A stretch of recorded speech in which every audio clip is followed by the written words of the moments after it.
Hi అండి. చేతులు ఎలా కుట్టుకోవాలో చూపిస్తున్నానండి. అంటే ఎయిమింగ్తో పని లేకుండా, అంటే కొంతమంది తిరగేసి కుట్టుకోవటము, లేదంటే చేతి పని చేసుకోవటము, ఎక్స్ట్రా పైగా క్లాత్ వేసి దాన్ని మడత పెట్టి ఎయిమింగ్ చేయడం అలా కాకుండా ఈజీగా ఎలా కుట్టుకోవాలో నేను చూపిస్తానండి. ఫినిషింగ్ కూడా చాలా బాగుంటుందండి. ఆల్రెడీ నేను కుట్టేసాను. ఇది చూడండి, ఇటువైపు అయితే మనకు కుట్టు ఉంటుంది, మనం వేసుకుంటాం కుట్టు, కానీ ఇటువైపు కనిపించదండి.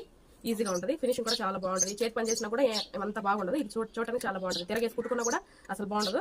మామూలుగా ఇదైతే బాగుంటుందండి. చూసుకోండి ఒకసారి, మీరు ఒకసారి ట్రై చేయండి. ఇది ఆల్రెడీ నేను కుట్టేసుకున్నా. ఇంకోటి నేను కుట్టి చూపిస్తా. ఇంకో చేయి నేను కుట్టి చూపిస్తానండి. ఆల్రెడీ నేను కుట్టేసేసుకున్నా. మీరు కూడా ఇలాగే మెయిన్ క్లాత్ కొంచెం ఎక్స్ట్రా క్లాత్ వదులుకొని, ఒక 1/2 ఇంచ్ క్లాత్ వదులుకొని, మళ్ళీ మీకు లైనింగ్ క్లాత్కి వచ్చేసి మీరు ఖర్చుకి ఎంత వదులుకుంటారో దాని మీద కుట్టేసుకోండి. నేను ఆల్రెడీ స్ట్రైట్ కుట్టేసేసుకున్నా. కుట్టేసుకున్న తర్వాత దాన్ని ఉంటుంది కదా, ఇలా తీయండి. ఇలా తీసుకోవాలి. తీసుకున్న తర్వాత ఇటువైపు ఉంటుంది కదా, ఈ చివరన ఇంకో కుట్టేసుకోవాలి.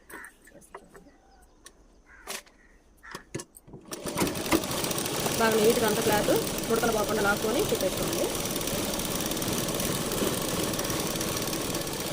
సరేనా, వేసుకున్నాం కదా. ఇటువైపు కుట్టున్నది కదా, అప్పుడు దీన్ని ఇలా తిప్పినప్పుడు మనకి నీట్గా ఉంటుంది. అటువైపు కుట్టేయాల్సిన పని ఉండదు, తర్వాత చేతి పని చేయాల్సిన అవసరం ఉండదు. మామూలుగా అయితే కుట్టుకున్న తర్వాత ఇక్కడ చేతి పని చేస్తారు కదా, చేతి పనితో పని లేకుండా, అంటే ఎయిమింగ్తో పని లేకుండా నీట్గా కుట్టేసుకోవచ్చండి. ఇప్పుడు చూడండి, నీట్గా ఉంటుంది. చూసారా? తర్వాత చుట్టూ కుట్టేసుకొని కట్ చేసుకొని మీరు జాయిన్ చేసుకోవచ్చండి.